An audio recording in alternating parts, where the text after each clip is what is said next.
Crowd scene. Two best friends on a mission, armed with a healthy sense of humor and driving a 70s Winnebago across America on a 12,000-mile road trip. That was some of the backstory we heard in part one of our talk with Mark Slagle and Alex Cox of the company Goodspread. If you haven't heard that road trip story or how Goodspread came to be, then be sure and check out part one in our last episode of the Crowd Scene Show. And be sure and subscribe. More great guests coming up. And you can also follow us on Twitter and Facebook at Crowd Scene Show. So Mark and Alex will be with us in just a few minutes, as is Chris Day with another edition of Weird World of Crowdfunding. But first, here's a quick look at the news. So in the world of crowdfunding, people need to be apprised of all the latest. What is hot right now? Well, instead of telling you what's hot, I'm going to tell you what's cool. I want to talk about a very famous Kickstarter campaign. Mike, if I asked you to name a famous campaign that raised an enormous amount of money, what would you say? Exploding kittens. It's a good answer, but it's not right. I'm thinking millions of dollars for Veronica Mars. No. Am I right in saying that it's a film? No. A album? A album? No. The clue was in cool. Oh, cool. Oh, I think I know. Yeah. Is it some kind of fridge? Kind of. Some kind of storage container that is... You're getting warmer. Has ice. Also cooler. Yeah. Yes, it's the coolest cooler, of course. The campaign that raked in more than $13 million, second only to the Pebble smartwatch. So if there's one campaign that is not short of money, it's these guys. They raked in an absolutely crazy amount of money for their cooler. Well, they famously messed it up like crazy first time and failed, then came back after really reading up on how to do a great campaign and knocked it out of the park. But they are now in trouble. Oh. Because they're running out of money. They apparently do not have enough money to fulfill all these orders, ship these huge, heavy boxes all over the country, all over the world. This is a case of being too successful. I guess it's growing pains of some sort. So they're now struggling. It's almost like you, Pete, almost too successful.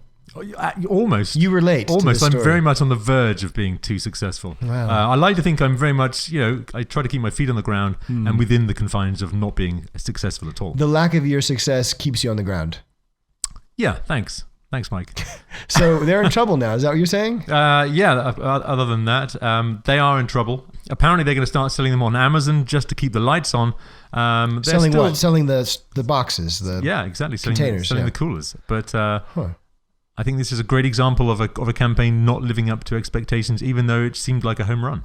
So they've overstretched themselves. Mike, what do you think the lesson we can learn from this is?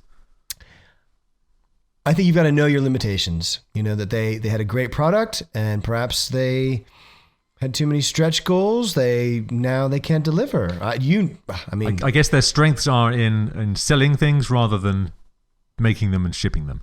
Conjecture. Is that what's the article say? You've done the reporting, you've done the research. I'm guessing that you've spoken to all the participants. You've done some interviews. Yeah. You've done the shoe leather, the hard work. So in the several hours and days, weeks and months I've put into and the traveling. I've noticed you've been doing a lot of traveling. Exactly. You notice I haven't been answering your calls lately, and that's why I've been on the phone to these guys. Is that why? That's why. Okay. And by the way, I want to talk about the story not because these people refused to be on the show. That's got nothing to do with it. Why would they have anything to do with it? Did they refuse? They didn't refuse. Did they write you like a personal letter saying like a restraining order? They either said no or didn't reply. Oh, well, but it sounds like they're busy with their own problems. They've got stuff going on. Fair enough. Well, I wish them success. I hope they pull out of it, I wanted one of those. We live in London where there is no sunshine and no need to have a box. Well, thank God you didn't order one, because then you'd be just contributing to the problem, I guess. Yeah. Well, or maybe they need your help, Pete. Maybe they need your help. Doubtful. Doubtful. Is there good news in sight? Are they going to turn it around? The good news is that they are committed to fulfilling every single order. The bad news is that several people who have received early units have given them pretty mediocre reviews. Okay, and this is according to who? This is an article on digital trends. Okay. So I guess for now, that project is on ice. Nicely done, Pete. If you have a news story about crowdfunding, send us a message on Twitter at CrowdSceneShow. And if we use your news, we'll be sure and give you a shout out to you and your project if you have one. Thanks.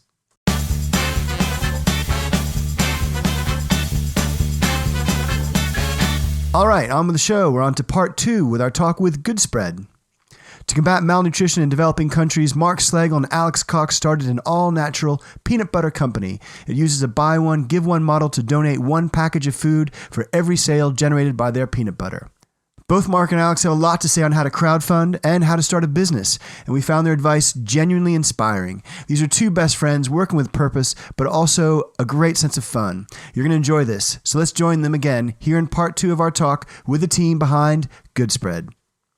So let's talk about crowdfunding. Yes. Why did you guys decide to crowdfund this? Because we didn't have any money. Good answer. That's a great answer. We Next question. Wanted to start a business. Yeah, we tossed this around for a while because we, as Mark has said a few times before, we were, I don't know how you describe us, but maybe post nonprofit type of people, or we're part of this. We're part Is of that this. just profit? Poor people. Yeah.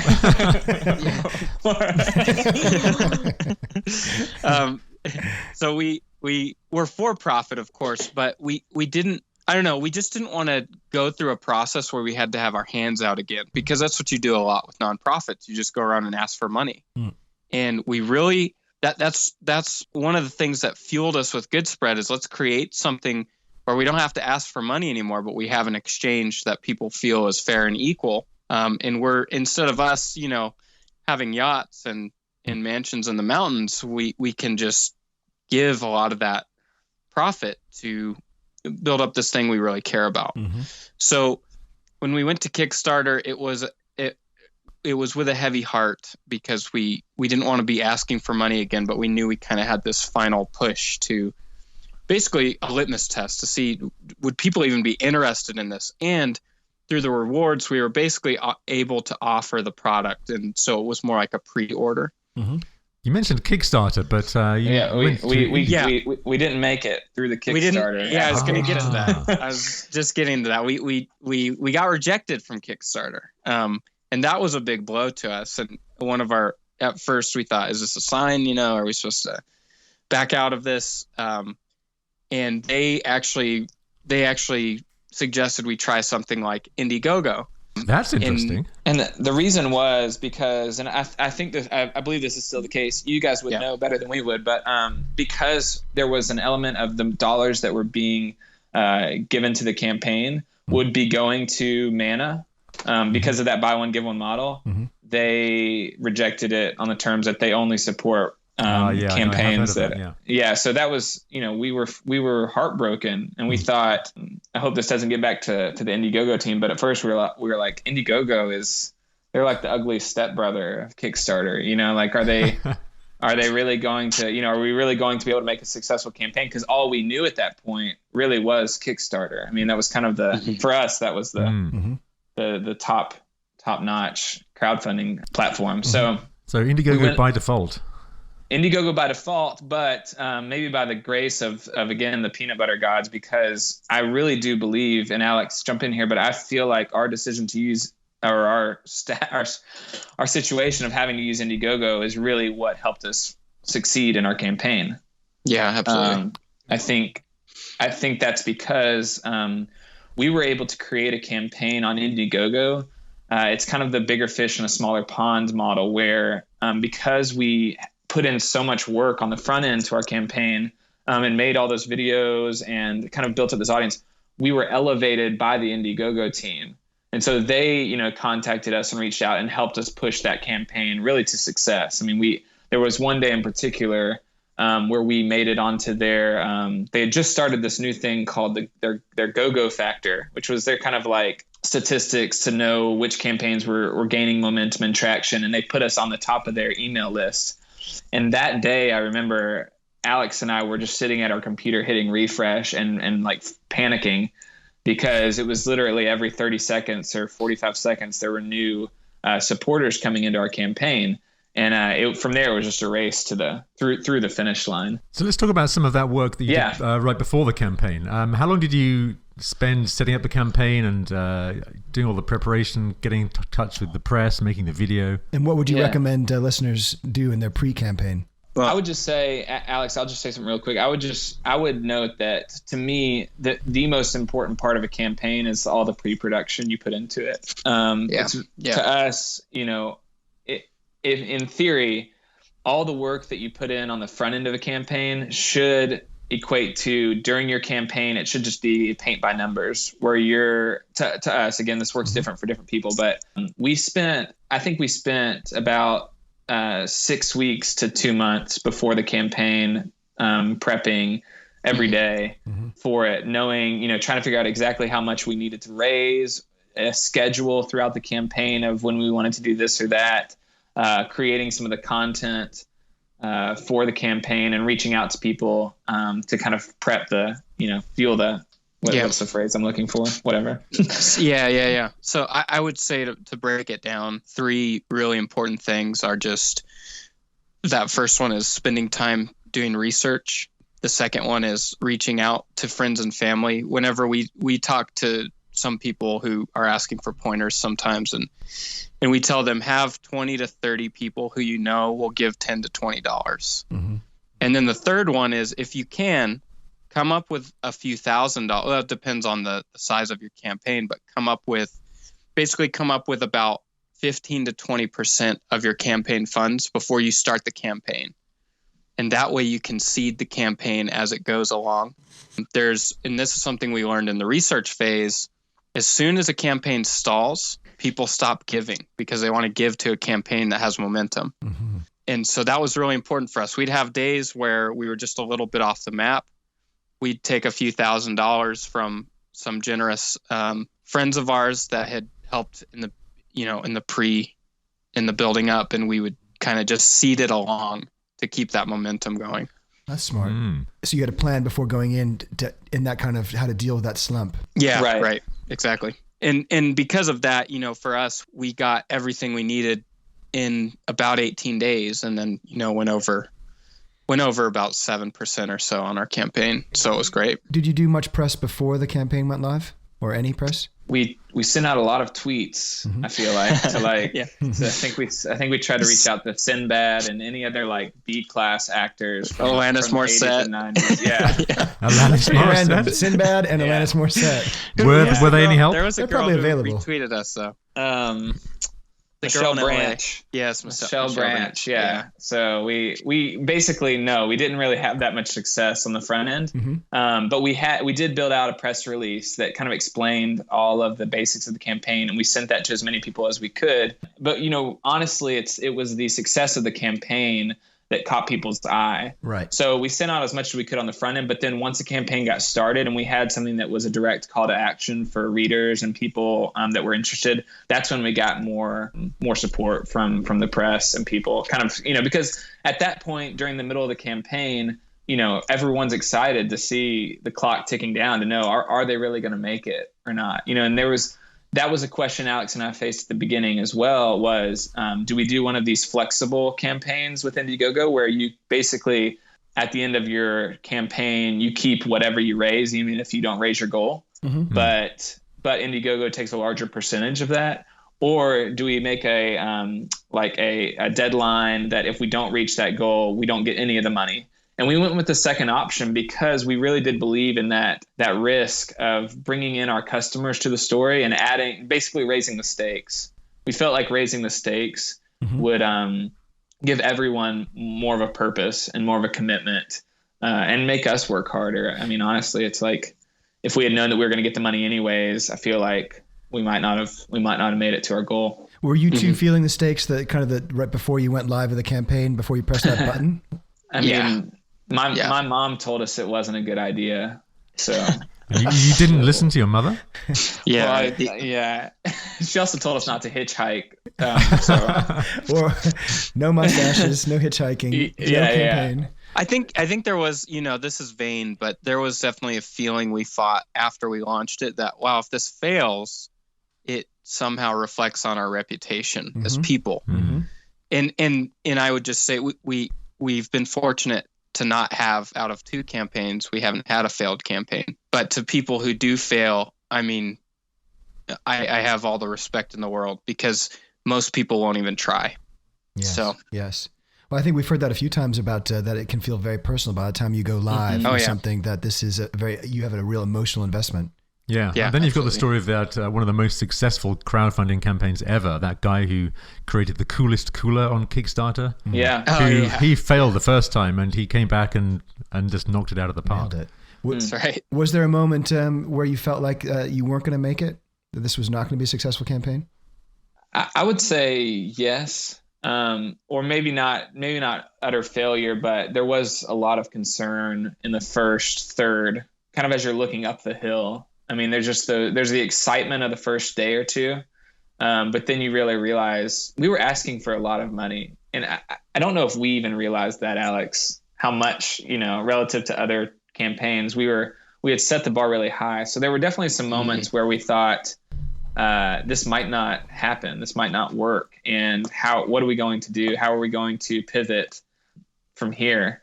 But And actually, to bring it all back full circle, the day that we launched, we rented out a Waffle House and had this is another pre-campaign tip. We had a huge party where anyone who came got a free breakfast meal. All-star special. And we even had a band playing music there, and that really helped. I mean, I feel like almost every single person, there must have been maybe 50. Maybe everyone that came there probably donated 10 or 20 bucks. You asked for a commitment from them on that first day? We didn't get to, you're like, you can't come to this party if you don't commit. But but we did say, hey, if you guys enjoyed all this, check out. And they were all aware of what we were doing. We were just trying to make something fun around it, like there was a ribbon cutting or something. Yeah. It was a waffle cutting was what we had. Right. But we did. I'm not sure. Are y'all aware of there's a YouTube a channel a friend of ours started, and it's a kid here in Tennessee, and it goes by Kid President. He's like I saw that actually on your website. Yeah, me too. Okay, yeah. So Robbie the kid it's an amazing channel. They're on Soul Pancake, which is Rainn Wilson's YouTube channel, and if you get a chance to watch any of their stuff, it's all amazing material. But we invited Robbie and his brother-in-law Brad, who are our friends, to come and the Kid President basically gave us like most presidents might, break a glass of champagne on a ship before it goes across the sea or something. We had him give a speech of economic, prosperity and everything. Inaugural address. Yeah, I mean, he's like 8 years old, so that was hilarious. And we had a band called the Secret Sisters play a set in the Waffle House, and it was really fun. Well, I want to mention that, which is that one of the things that really was attractive to both me and Pete about your project was the fun that you were bringing to something that was obviously quite a serious issue.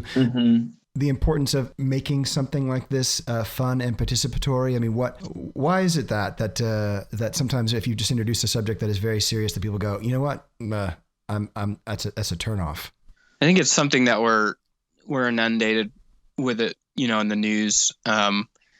In everyday life, there's plenty of downer things that you experience. So when you have the controls, and I'm relating this actually to our campaign a little bit.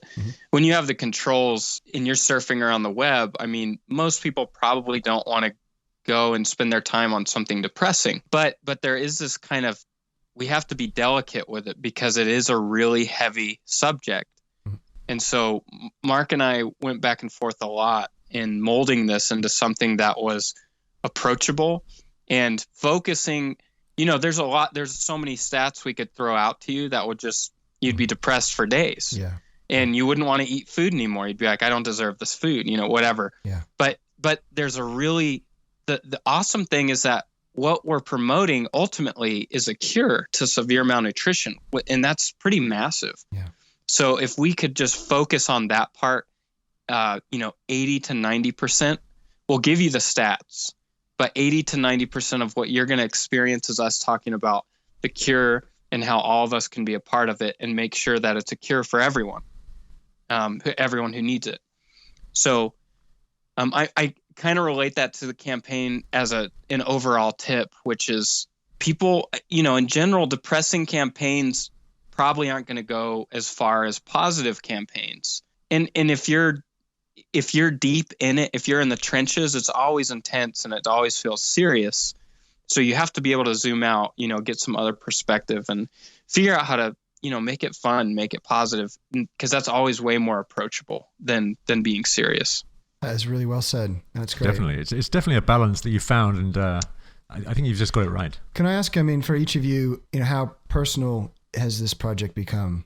To me personally, Good Spread, I'm fiercely proud of what Good Spread has become, but not because necessarily of any of the work that Alex and I have done. Alex and I would rather not be the ones being interviewed. We'd rather have some like puppet that did this kind of stuff for us, because we'd rather be behind the scenes. To us, it's most important that we're just at the table with these other people that we admire, like Mark Moore at Mana, like the team at World Vision, who are in Nicaragua right now that we got to work with on our ETF donation to Nicaragua. It's like those are the people that are really putting in the work that's changing the world. And even our customers, who are buying Good Spread. I just was talking with a lady who buys like 3 jars a month. I don't know how she eats that much peanut butter a month, but she's the one who sees the bigger story here and she's taking a part in it. Alex and I honestly really are just trying to create the model, to connect people who are shopping at the grocery store in the US with these kids and these moms in the developing world who really, really need this medicine. So I really don't, it's very personal to me, but I don't think it's about me or Alex. It's really more about trying to build out this model and seeing it work, seeing it come full circle. We got to go down to Nicaragua in July, Alex and I, and visit some of the families that had received this product. And I was, it was very special to see that, but not because anything Alex and I had done. It was really special to see how aid can actually have an impact in the world, and how consumers' decisions in the U.S. and the way they spend their dollars really does have an impact. So I guess just seeing that impact was extremely special to me. Is that true for you too, Alex? Yeah, and I all those things Mark said I would echo, but I would also speak to the other side of it. To people who are getting into any kind of business or are launching a campaign. Something I don't think I fully realized is this: if you really believe in it and you're really going for it, it will consume your life. Change your plans, because it's going to change your plans for you. And I don't think I fully realized that when we got into this. We still had this sort of carefree Winnebago campaign attitude as we went into it. At least I did. And it's really dictated the last 3.5, 4 years of my life. And I predict it will be dictating the next 2 to 3 years. And that can sound, I don't want to come across like I'm trapped. It's a decision that I ultimately made and have stuck by. Anything good just requires pretty big commitment. Nice. So it's kind of like being married. Yeah, I think. Yeah. It's really fun at first, but then you got to dig in deep and figure out how to communicate and make it work, even when you don't want to get out of bed and make it work. You probably won't have time to get married for a few more years then. Yeah, well, we'll see. We'll see what happens. We're going to take a short break, but we'll be back with more Mark and Alex as they share their top tips and their guest picks. But first, here's another edition of The Weird World of Crowdfunding. So, Chris, what's going on in the weird world of crowdfunding this week? Hey, Pete. Hey, Mike. Hey, Chris. It's all going on, basically. And whereabouts are you? Oh, well, I've just arrived in Stuttgart. I'm just a little bit out of breath. I apologise for that. Sausage country. Exactly. And in fact, Klaus is just coming in with my bags. But Germany loves crowdfunding. I'll say that much. Oh, boy, do they love crowdfunding over there. Yeah. What do they call crowdfunding in Germany? They're Crowdfundenschaften. Yeah, I think that sounds convincing. Likely. Yeah. It's amazing how fast you've picked up the language there, Chris. Well, I'm pretty international. Nobody understands me wherever I go. Right, great. So what are you going to talk to us about this week? Yeah, I don't know whether you're aware, but the world appears to have gone crowdfunding crazy. We have noticed. Tell us more. You did notice that? Oh, Yeah. okay. I was hoping that would be a surprise. I just wondered if you knew how many crowdfunding platforms there are in the world right now. 14? 15? Try again, both of you. 15? 16? There are in the region of 243 platforms out there right now. So, Chris, out of all these crowdfunding sites, is there anything unusual going on out there? So I've had a look around, and it's a wide world out there, and I like to narrow it down as much as possible. I found several platforms which are quite exciting. Fundly, Crowdrise, GoFundMe, GoFund Yourself, Motherfunder, etc. So there's a great story coming out of the GoFundMe platform. This is a project simply called The Winston's Amen Breakbeat Gesture. That is a simple title, you're right. Simply put. It's catchy because I think it kind of covers it, really. You just need to hear that and you know exactly what kind of territory you're in. I don't know whether you know breakbeats very much. Nope. A breakbeat is a little sort of drum sample that you might drop into your, rhythm beat combo sort of garage musical collective. And just to give you a quick impression, it goes like that. Wow. That's weird. Nice work. That's what I like to call a breakbeat. Okay. But Mummy calls it something else. But the full story is that back in '69, a band called the Winstons created a 6-second drum solo in one of their more excitable records. And since then, it's been sampled by The Prodigy, Oasis, NWA. And so it's become one of the most sampled pieces of music in the history of pieces of music. So they made lots of money, I imagine. You'd think that, but not a penny, and they've been ripped off right, left and centre, and from behind occasionally. So a couple of British DJs decided to address this. They set up a crowdfunding campaign to raise money for the Winstons. Good for them. Good for them. Exactly. And they did it early this year, and it's just wrapped, and they raised £24,000 for the Winstons frontman, Richard Spencer. Excellent. Who is finally being reimbursed. Wow, that is a good news story. And give a shout out to these DJs. What are their names? Big shout out to the DJs, British DJs, Martin Webster and Steve Theobald. And a big shout out to Richard Spencer, lead man of the Winstons. And a big shout out to Mrs. Winston, the mother of the Winstons, who did all the sandwiches back in the day. What did she get out of this? Fuck all. She got through 3 knives just spreading sandwich spread. The jars that were on the side. Those boys love this. It sounds like another campaign to raise some money for Mrs. Winston. She has been overlooked. Wow, I'm Chris. not surprised. Jeez, Yeah, okay, I love no, the passion. really am. Yeah. Thank you. So listeners can still support this campaign. They can go to this GoFundMe. Unfortunately not. No, the campaign closed in March. So the original campaign is finished, but there is a second campaign which is trying to raise more funds. And I think just trying to promote the whole idea of artists who are sampled getting reimbursed for their efforts. So I thought I'd quite like to sort of tap into this area because it's quite exciting. So along those lines, I wanted to create a short sample of my own in the hope of being endlessly ripped off in the future. And so come 2029 or whatever, the cash will literally come trickling in. I'm just going to play you my breakbeat sample. I have no musical training. I've got a grade 4 in the pink oboe, but that's nothing to do with music. And I'd like to just play this for you. So here we go. So this is my breakbeat sample.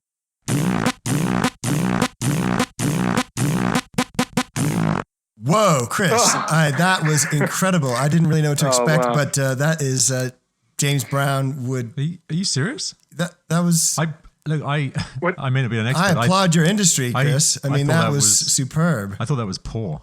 What? Oh, I was very You could disappointed by it. you could hear the blood, sweat, and tears that went into that. It was mediocre at best. It seemed to reflect his soul. I had the room. I mean, Klaus was making shapes like you wouldn't believe. I couldn't stop kind of by the bidet. moving in my seat either. I thought it started well, but then I was bored about halfway through. It didn't last that long. Yeah, but I mean, that's how quickly I got bored.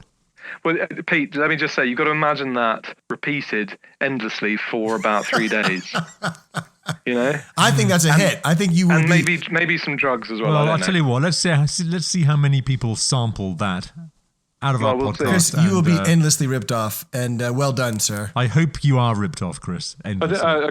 Klaus wants to sample it, so that's one. That's one. That's how it starts. That's how everything starts, really, with one little Klaus. Hey, it's been real, Chris. Thanks very much. It's been real. And where are you off to next episode, Chris? Well, next episode, Mike, I should be in Monte Carlo, and I should be crowdfunding the hell out of a jacuzzi. Hang on. That's our money. Well, yeah, I know, but it's a big thing at the moment. Jacuzzis and Letitia's there and all the gang. So it's kind of important that I go. Can I go? Well, please, can I go? The important thing is that we get good material for the show, Chris, and that's what our money is going towards. We hope. I promise I won't waste a bubble. Okay, Chris, it's been a pleasure. Thanks again for all your efforts. Thank you. That was me. Thank you.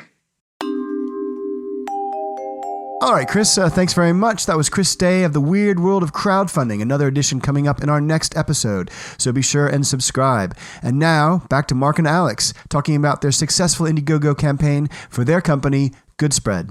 You guys launched your crowdfunding campaign with a great big party in Waffle House. How did you celebrate when you finished off? I think we went to Fitzgerald, Georgia, and started making there was actually a moment when we made our goal after we, screamed and ran around the house in our pajamas. We said, now we actually have to do this. The pressure was actually on to do it. So I do think we went down to Fitzgerald, Georgia, which is just a town. There's nothing in this town except peanuts and a wild chicken festival that happens every year. And we started making our first batch. Yeah, it quickly became a big logistical undertaking. Actually, there were 3 people on your campaign who backed you at the $3,500 level, and the reward for that was, I think it was something like, let's hang out, we'll have a night on the town. Yeah. Tell us about that. Well, one of them we still haven't gotten a hold of. She has a house in Hawaii, so we're waiting on her to call us. So if you're listening, yeah, Pam, if you're listening, you need to reach out to us. What do you get for $3,500? I think it was a visit. It was a night out on the town, and I think that the people that gave at that level, we both knew personally, so they got more than just a night out on the town. I think we've spent many a night and hours at their dinner table with them. So right. I don't know if that was worth the money for them, but we really, of course, appreciated that. And another funny thing, just on that note, is a lot of the people who gave at that level. I mean, there's different types of supporters, right? So you got some people who come to the page and they want to see a product. And that's something I would say is make sure you're giving something that people want. Otherwise you're just going to get donations and it's not going to be as strong. But we were offering, a product to give to people. So it was like pre-ordering. And you're going to get those people. You're going to get other people who just come and they just want to give whatever they can because they think it's a great they think it's a great campaign. They just want to help. And then you're going to get some people, I think, who can see the bigger picture and aren't as concerned with necessarily getting, 1,000 packets of peanut butter, but they want to see the long-term growth of your company. And they see this as, basically like an angel investment round. And I'd say that's what some of those larger donations were. And so we've stayed in touch with those people.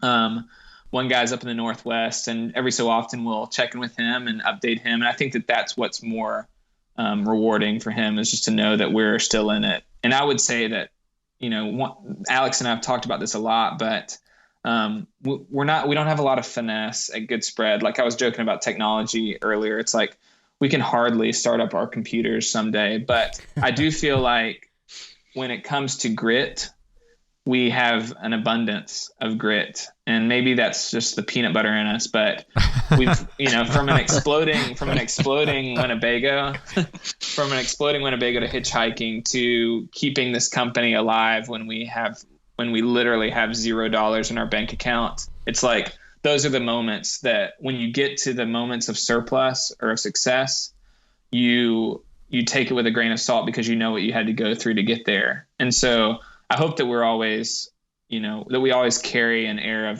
of humility and of that grit to kind of stay low to the ground. So there wasn't a big celebration at the end. You mentioned with the backers. I mean, so it's one thing to kind of get to rally the crowd as you did so successfully in crowdfunding, but to get retailers to get interested and stock. I mean, that's another challenge, right?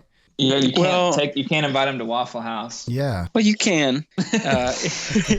What we found is, I think because of our lack of traditional training in all of this process, we were just pretty willing to hunt down people's phone numbers and call. and say, hey, we want you to carry our product. In fact, the first place we ever sold to, we went there with this white, nasty sample packet. And I think we made a sticker at Staples that we put the sticker onto it to say what would be in the packet. And had like a little piece of paper that had a mock-up of the design, and went in and said, hey, we're going to have this. It's going to look really good. And in a month or two, will you carry it? And they were, I think they were just amused, and they said yes. And that was our first sale. And I think, once you get a few, it builds momentum. One place we went to, it was this natural grocery store in Tennessee that hadn't opened yet, but they were doing construction. And we had this bright idea to go put a box of our peanut butter in the store on their peanut butter shelf with a card that it was one of our cards. And on the back, it just said, call us when you're ready. And that's one way to get your product on the shelves. Yeah. And, they called us, and they became, for at least half a year, they were one of our biggest customers. They would order a good spread by the cases. But then finally, to get into like a chain, in the US, we have these big chain stores like Kroger, Target, Walmart. And there's one on the East Coast called Harris Teeter. And we knew someone who went to church with someone who knew a guy who was a buyer there. And he's like, hey, I bet I could get you a meeting. And it was just again, none of us knew what we were doing, even the guy who set up the meeting. And he's listening to this and he's horrified. He's like, I knew what I was doing. No, he'd be laughing, because we just went in like, so what do we say? I mean, we were like working out our margins in the car on the way over. Like, what kind of price can we sell it to, and what kind of markup should we tell them to do? And so we literally have this meeting in a conference room with this guy, and we're begging for one store. Like, just let us prove ourselves in one store, and we're gonna blow it up. We're gonna be there demoing every single day, and we had this whole impassioned speech, and at the end, the guy goes, "Well, I was just thinking we'd put you in all the stores." Wow. And Mark's like kicking me under the table. I'm like, "Oh yeah, we'll do that. That's cool." Okay. And then he goes, but he's like, "I like the packets, but we actually want your jars." And again, we were like, yeah. And he asked for our turnaround time, and we said, give us 4 months, because it's a big order. The truth is, we had never made jars. Right. So we left this meeting, and we're just like, we got to figure out how to make jars. Wow. And we like hit right on the deadline. I mean, we figured it out. That's when we did our second campaign, because it was just such a huge order. We needed some seed money for that. Why do you think that this guy said yes? He actually told us. He said, after our speech and everything and begging for a store or two, he said, let me give you guys a example of what this is like for me. He said, you're like two guys who came from the Midwest or something with a great screenplay. Mm-hmm. And not knowing where to go, you knocked on the door of a studio in Hollywood and said, will you make my movie? And he said, it just so happens I like your movie. And that's pretty neat. So that he might have been thinking of himself a little too highly, but where we were at, it was like that. I mean, we had no idea how to do this thing. Well, that's part of the charm, and he put himself in the story there. Yeah, absolutely. So, and that kind of leads into, I don't know if we were going to talk about this at all, but we ended up going back to Indiegogo, doing a second campaign to make those jars, because the order was just so big. We needed about $15,000, and I think in 3 or 4 days we raised $20,000, and that's because of the first success that we had. We were able to reach out to those people again and update everyone on the story, and then allow a sort of pre-order for the jars. So has that one order been a pivotal moment for you guys? Has that turned things into a whole different level? Oh yeah. Yeah. And is that where, so over the next few years, you mentioned about staying dedicated the next 3 to 5 years, is that that's the big challenge, is just spreading it further and wider? Yeah, I mean, I think that's one of the goals for sure, is getting our distribution wider. But I also think introducing new products will be really important for us, because it's really hard to support a national launch, especially for such a small company with a small staff. I mean, there's about 3 to 5 people working on Good Spread ever, at a time. So, and not everyone is in 100% every day. So it's still very much a small company, and we definitely want to grow to a larger scale. But I think what's most important for us right now, and jump in here, Alex, if you want to correct me, but I think what's really important for us right now is just making sure that our product and our customers that we have right now is spot on, and that we know exactly what our customers are looking for and what they want in our product. Because then once we can really make one region work, or one chain work, or really focus on the accounts we have right now, then we can replicate that in other regions. But like, for example, right now, if Good Spread went on a shelf in Maine, or in London, I mean, you guys might be the only people to buy Good Spread in London. So I would buy a lot of it. So yeah, okay, well, it's going to be worth your while. Trust we'll me. send it over. But just having the ability to support those accounts is going to take time, and building out a team. Guys, I mean, you ran a great campaign. What advice do you have for anyone out there, whether individuals or companies, who wants to start their own campaign? Can you give us your tips for crowdfunding success? I'll have a good idea first. Always helps. The prerequisite. I Mark, you can speak more to this, but this is a technical thing. Just have a video. A lot of people put up campaigns, and there's not much to it, but a picture and a plea in words. We learned, there are even stats collected on this. I think you're 80% more likely to raise your funds if you post a video. And it doesn't even necessarily have to be a good video, but we would recommend that you make a great video. You guys made a great video. It was funny, and all your videos are good. Wow. Well, that's Mark. So Mark is actually he's a film guy. He has another company too that they make films. So they build content, and primarily they deal with making films a lot. Our Good Spread Indiegogo videos were not necessarily our big budget projects, so we weren't able to get all the special effects in there. But you had an exploding Winnebago. We did, right.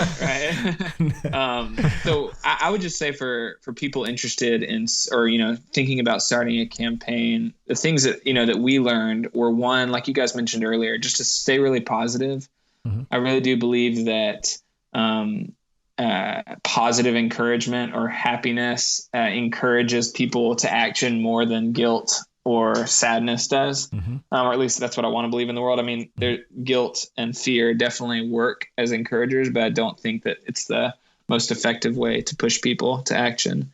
I'd also say for us, we intentionally created limits, which helped. We had a deadline on the end of our campaign, and we knew if we didn't make our goal in that time, then we weren't going to get any of the money. And our customers knew that too. And the supporters of the campaign were able to be a part of that story that had a specific end. It wasn't this kind of vague, open-ended thing. It was very direct and clear as to what we needed and when we needed it by.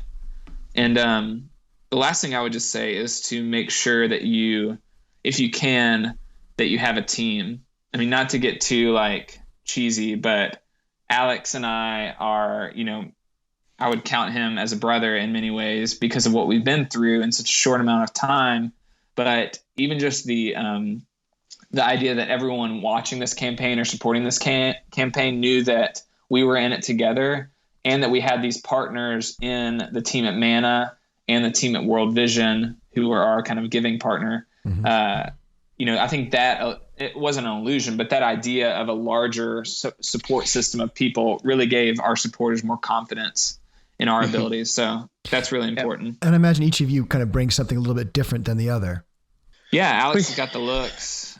I mean, we'd like to think that you can tell through this. Mark is definitely like the social, outgoing side of Good Spread, and then I would consider myself a little more logistics or nuts and bolts. So we've definitely found a way to fit each other's dynamic, and that's something we established on the Winnebago campaign.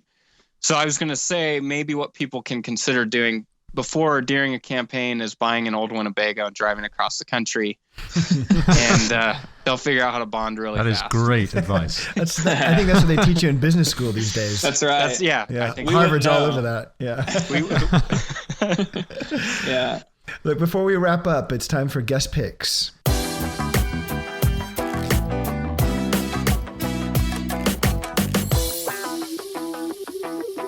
This is where our guests tell us about another crowdfunding campaign, past or present, that they think is worth taking a look at. So, Alex and Mark, what have you got for us? I wanted to bring up, you guys, I'm sure you know about it. You may have even talked to this guy.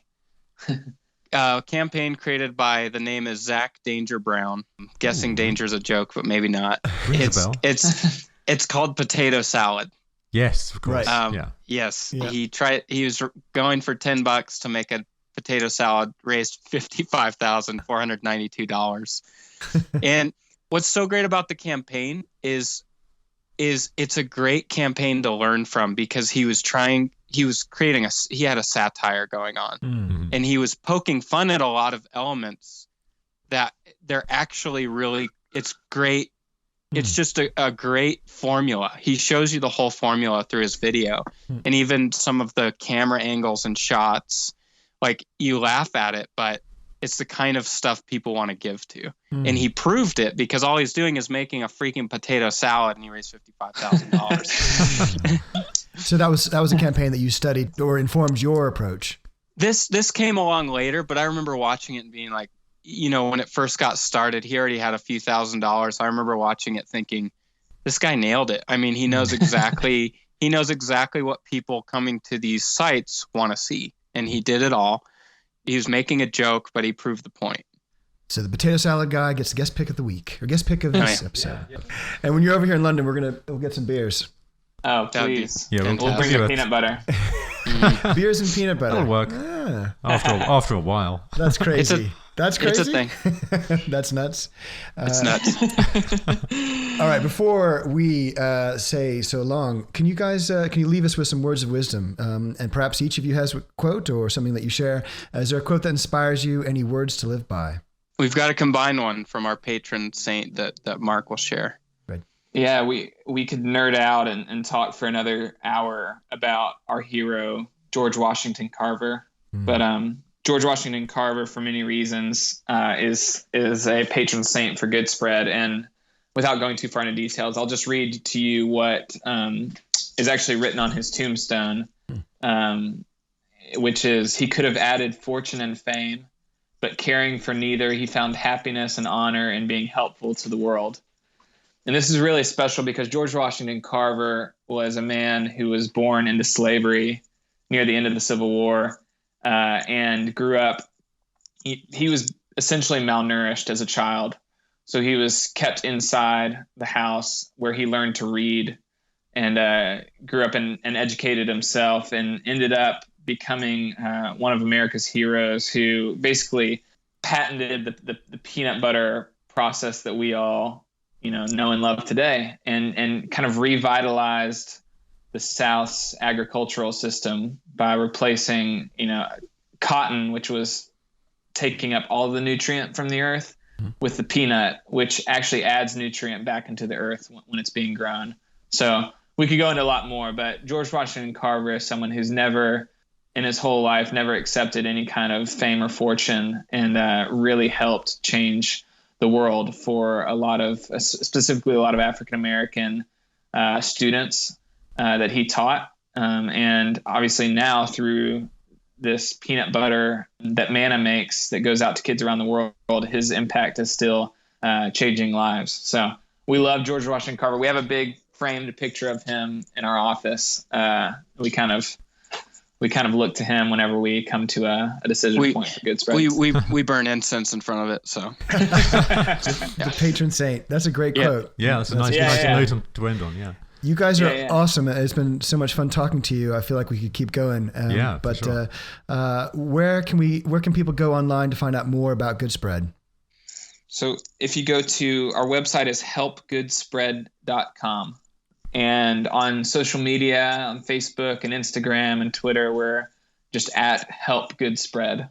So Well, thanks so much, guys. It's been a pleasure to hear your story, and it's been a real pleasure having you on the show. Well, a lot of great insights and good stories, and thank you for your time. And we wish you continued success with Good Spread. It's an inspirational story. Yep, Thank you very much. Thank you. Send us your address, and we'll send you some in the mail. Yeah, we're ready. We're expecting some packets of peanuts. Yeah, and your shirt sizes, because we want to get you guys Good Spread shirts for the podcast. Yes. Since everyone sees that. Yeah. We're fist pumping here. Killer. Yes. All right. We'll wear it with pride. All right, great. Thanks, guys. Take care. So you've been listening to Crowd Scene, the podcast about successful crowdfunding campaigns and the people who make them happen. If you enjoy the show, please tell your friends. Our thanks to our guests, Mark and Alex, for their time in this episode. To find out more about Good Spread, visit them on the web at helpgoodspread.com. Coming up in the next episode of Crowd Scene, well, we meet Charlotte Erickson, also known as the Glass Child. Because I just kind of needed to know if someone else felt what I felt. So yeah, my music is super personal. And I also think that is why quite a few people can get such a personal connection to it. Calling her a singer-songwriter really isn't enough. Still in her early 20s, she's released 5 EPs, published 3 books, and is currently crowdfunding her 3rd album. Swedish-born but now based in Berlin, Charlotte has amassed a huge and dedicated following in social media and is enormously bright and talented. It's a candid and thoughtful interview. She even sings on the episode. So that's next time on Crowd Scene. Be sure and subscribe at iTunes or any of your favorite podcast apps. You won't want to miss it. And if you enjoyed this episode with Good Spread or our Crowd Scene podcast in general, please take a minute to leave us a review on iTunes. It really does help us reach more listeners. And for additional notes on all of our guests or to join our newsletter, please visit us at crowdsceneshow.com. So until next time, thanks for listening.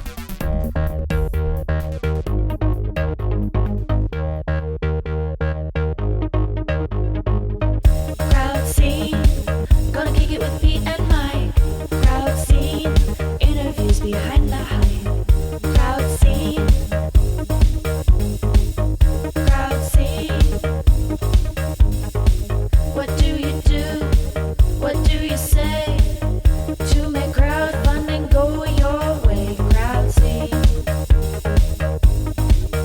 crowd scene.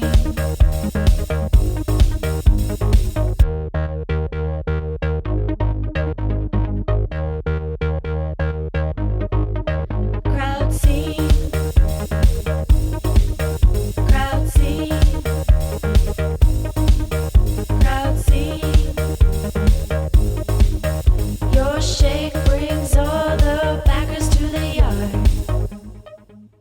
That's why I call epic.